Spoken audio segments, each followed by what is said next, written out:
Hi everyone, in today's video I'm going to show you how you can install Linux operating system alongside your Windows or Mac operating system. It doesn't matter whether your current operating system is Windows or macOS, you can install any Linux distribution alongside them. Even if you are using some other Linux distribution, you can also install another distribution alongside that distribution. Now let's go ahead and attempt to dual boot Windows and Linux. Now along the way, I'll explain some of the errors you might encounter during installation.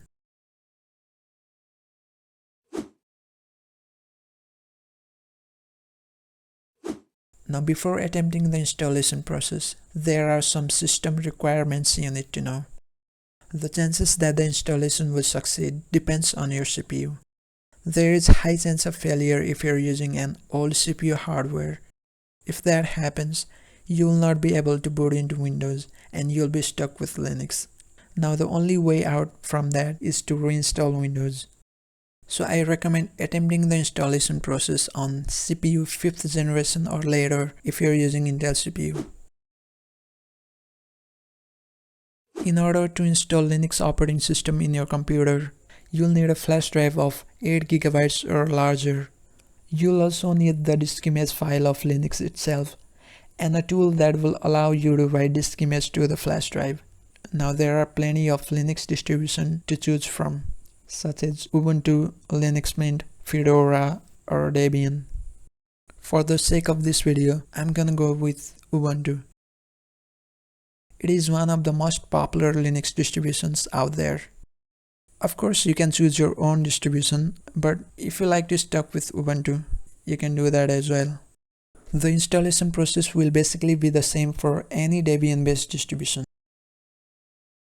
So to download Ubuntu, go to ubuntu.com and download the latest version of Ubuntu available. Now the tool we're going to use in order to create a bootable flash drive is Rufus. Once you've downloaded the required files, insert your flash drive and format it as FAT32.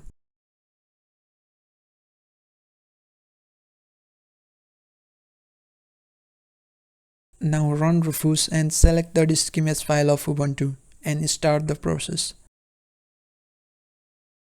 Now this process might take a while.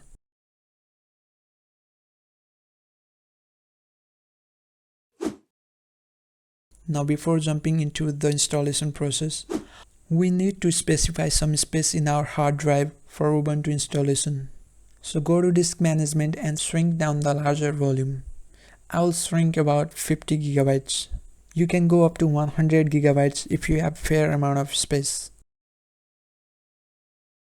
Now we are going to restart our computer and enter boot manager.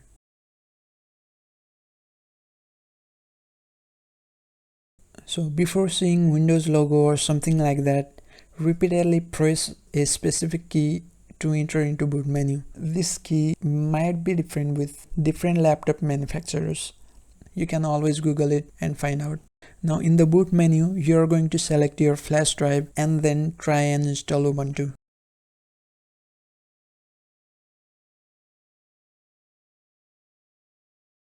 You can either try Ubuntu without installing or install Ubuntu right now, which I'm going to do. Now select your language and keyboard layout. Now you can go with normal installation or minimal installation. Now I like to install all the applications later, so I'm gonna go with the minimal installation. Also, I'm going to select install third-party software. It basically allows you to install third-party graphics drivers and Wi-Fi drivers. Now here we have the option to install Ubuntu alongside Windows, but instead we're going to install Ubuntu on a specified place earlier. So instead I'm gonna go and select something else. Here you can see the volume that we've shrinked earlier as free space. Now select the free space and click on plus. Now resize the partition about 45 GB. Use it as ext4gen rolling file system and set the mount point as root directory. So if you also find this space unusable, revert the changes. Again, select the free space and now use it as swap area. Resize the partition about 5 GB. Now swap area acts as a sort of additional RAM, taking this much space from our hard drive. Now you can use the remaining space as ext4 rolling file system, and again mount point as root directory.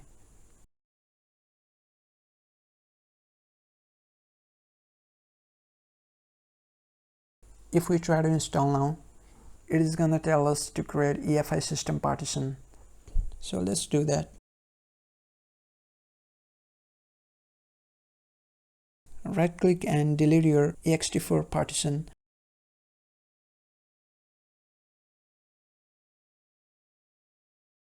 Resize the free space about 500 MB and use it as EFI system partition. And the rest space is ext4 partition. We don't need to touch this section for bootloader installation. It is going to automatically select the appropriate partition. Now we can proceed to install now. From here, it is the basic setup of your location and for creating your user account.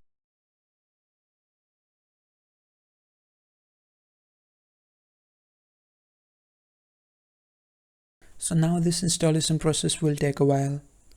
So I'll fast forward and I'll be back when it's done.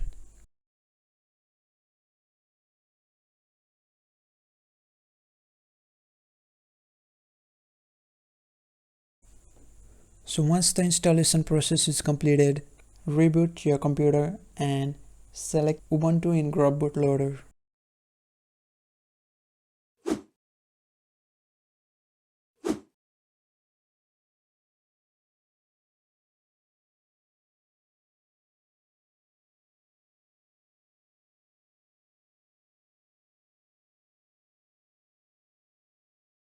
It looks like it is working properly.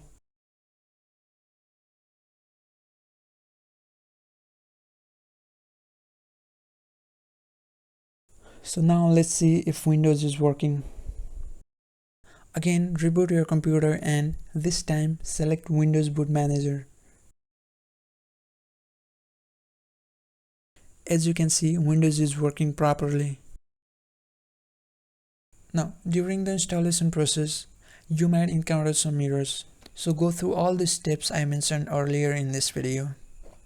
And if you encounter a different error, leave it in the comment section below. So if you find this video useful, be sure to leave a like and subscribe. Thank you so much for watching and I'll see you next time.